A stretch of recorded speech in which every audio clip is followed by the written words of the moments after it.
put my phone charger, my phone charger. No, that's not it. My phone holder. There we go. It will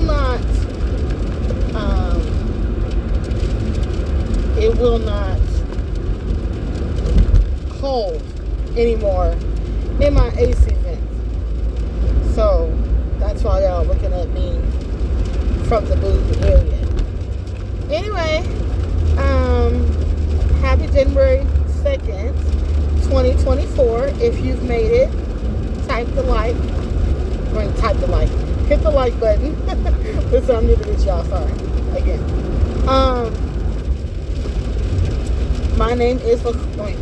I am Loquacious B. That's not my name, but that's why you're here.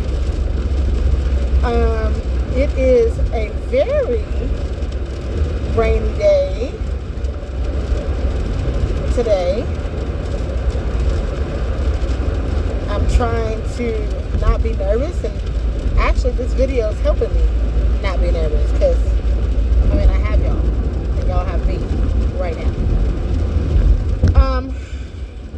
I'm making this video because this is gonna be like partially G2, right? Remember, that's what we're naming grief sessions, or grief, whatever. G1, G2. This is G2. Appropriately named, because G2 is January 2nd. This is the 6th year of my mother's passing. Today has been good. And, it's been good. Even though it's rainy and I'm on the highway, and I'm praying that I don't see any flooded areas, but they kind of freak me out. So let's get into it, right? Grieving of my mother. So, like I said, it's year 6, and I'm doing a whole lot better. I don't have any pain. I had a customer a few minutes ago who I quickly got out of dodge of the conversation because he mentioned cancer, and I was like, you're not about to trigger me. I slept in today. I slept until 11 a.m. That wasn't planned. I had an Uber reserved ride for like 9:30, but I didn't get up on time. And I slept on my phone. I don't know, am I the only one who puts their phone in the bed with them, but then the phone ends up being somewhere up under your body, smothering all sound? Yeah, that's me. So, and let me tell you this too. So, let me just sidebar real quickly. So, New Year's Eve, right? I went to church, and our attire was jeans and the church's shirt or whatever. Anyway, I had on my jeans, and I had on my cell phone. I put it in my pocket. I went to rehearsal, right? So we're gonna go and transition from the choir rehearsal room to the church to the choir stand. And before I go to the choir stand, I use the restroom. So I put my phone in my back pocket and went to use the restroom. And you know how before you leave the stall, you turn around and make sure everything's good, or you turn around to see what's going on in the toilet, before you press the flush button, the flush thing, right? So I turned around, and what was in the freaking toilet? My goddamn cell phone. I just I didn't lose my mind. I was just like, oh my God. And I got it out of there. Because, saving grace in my mind is rice. Rice, rice, rice. So I was just like, you know what? It's been in the toilet. I don't know how long it's been. I don't know how long it's been there, but it's been in the toilet and with pee pee.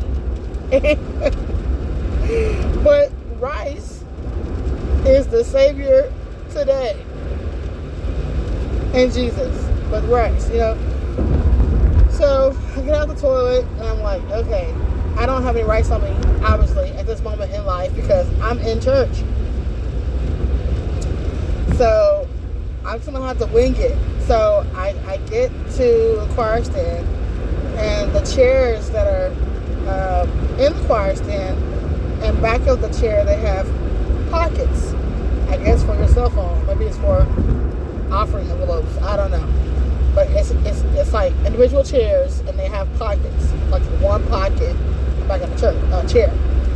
So I put the phone, in upright position in the pocket. That way, whatever's leaking, whatever water has gotten into the phone, has time to drain down.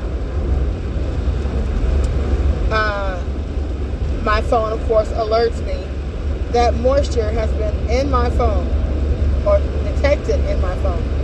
Duh, I know that.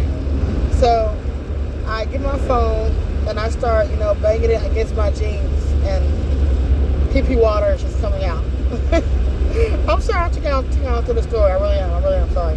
And I'm just like, oh my God. And so then I eventually asked a fellow member of the choir if they have a napkin or tissue, and they did. So I started banging it consistently in the napkin. The napkin was just getting soaking wet. It's crazy how much water got in that dang phone. I turned my phone off and back on. The water detection thing was still there. Just kept banging it. I think this actually sounds kind of nasty. Anyway, but anyhow, the reason why I had to get the water out prior to rice salvation is because I was going to Uber after church, and you can't charge your phone when water's in there. And without that, I can't work consistently because the phone's gonna die, right? So anyways, that sucks. But my phone, actually, I got all the water out before church was over, so that was amazing. So anyway, just wanted to share that story. I'm not even sure why I shared it, but maybe it helps somebody else out. Secondly, back to what I was talking about. So let's talk about grieving in a way of patterns, okay? So in regards to the passing of my mother, she passed away January 2nd, 2018. And for the past 5 years before this year, my body would go through specific patterns. And it's so weird. Let me just tell you something. Let me tell you something. Trauma makes patterns stick. Trauma makes things stick. What I'm trying to say to you is, you know how they say it takes 21 days to make a habit? Okay, that is true, right? If you do it consistently with no trauma involved, your brain needs 21 days to be like, okay, this is a thing that we're doing. We're doing it. It's happening. 21 days. So discipline yourself to make your body say, we're going to do just this thing and this thing only for 21 times. Or 21 days, whatever, right? Okay, this is traffic. I'm sorry, I'm trying to figure this thing out, y'all. Give me a second. What are we doing here, people? I don't completely understand. You're not supposed to stop on the highway because it's very dangerous, but like we're all stopping. Okay, anyway, But trauma will, trauma doesn't take 21 days. It doesn't take 21 days. It just takes one instance of something joined with trauma to make you not forget, or to put you into a repetitious lifestyle. So my mother, she was in hospice from, I think, Christmas Eve or the day before Christmas Eve all the way to January 2nd. And in those days, I spent every day with her in the hospital, or in hospice, at Baylor Scott and White or whatever, right? I spent with her, and I would, so I was in her room. I was in her room, sleeping on the couch while she was in the hospital bed, in a pretty much vegetative state. And the lights were on, nurses would come in, check her out, but I'm, there trying to, keep an eye out to make sure that they're doing what they're supposed to do, and also try to get rest, but I really can't get rest, and all that. So, for a whole week, not 21 days, right? So, with that being said, should have got off there actually. With that being said, I would, for the past 5 years, my body, every Christmas time, or Christmas Day or whatever, to January 2nd, and roughly about like 2 weeks instead of a week, 2 weeks, my body would send me into this pattern where I would come home to my apartment and I would sleep on the couch. I wouldn't go to the bed. You could not get me in the bed for the life of me. I would go to my couch and fall asleep. I would keep all the lights on in the house. I mean, involuntarily. Like, I wasn't trying to do these things. It just would happen every year. And it drove me bananas, honestly, because I was really trying to make it stop, but I couldn't. And like the trauma was there with me every time. And so I would go home, pass out on the couch, then I wake up in the middle, and I wake up the next day, and then I go to bed. I would, eventually, I had someone, just a random person on Facebook that I knew, but a random person because we didn't talk. I would have them call me. One year I had them call me every night to make sure that I went home instead of Ubering all night, to make sure that I talked to them all the way into my bed, to make sure I turned my lights off. I think that was year 3 or year 4. And I had them do that for a freaking 2 weeks because I just could not do it by myself. Sometimes you need that help to break your pattern. You need that. So that's what I was doing, y'all, for the past 5 years. So here we are on year 6, or a full 5th year to year 6 today. And this week, these past 2 weeks have been a breeze. I totally forgot my mother went to hospice, Christmas time. I totally, didn't think about her in that way. I did remember that January 2nd was coming around the corner. That I didn't forget, right? But I wasn't depressed. I'm not depressed now. I'm a little teary-eyed thinking about it. You know, like me explaining it to you, I felt a little teary-eyed about it. But it's not major. It's not major at all. And then,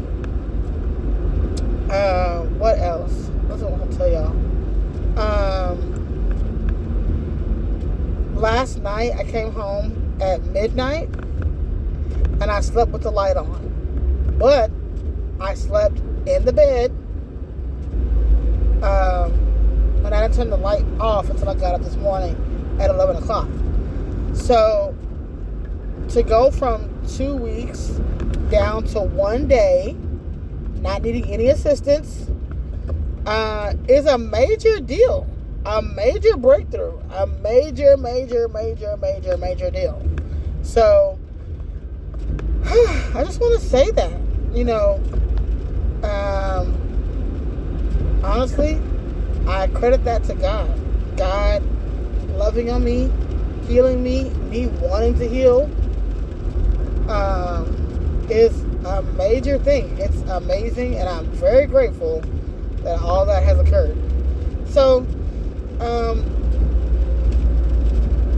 what can you take away from this? Patterns are real. Trauma doesn't take 21 days.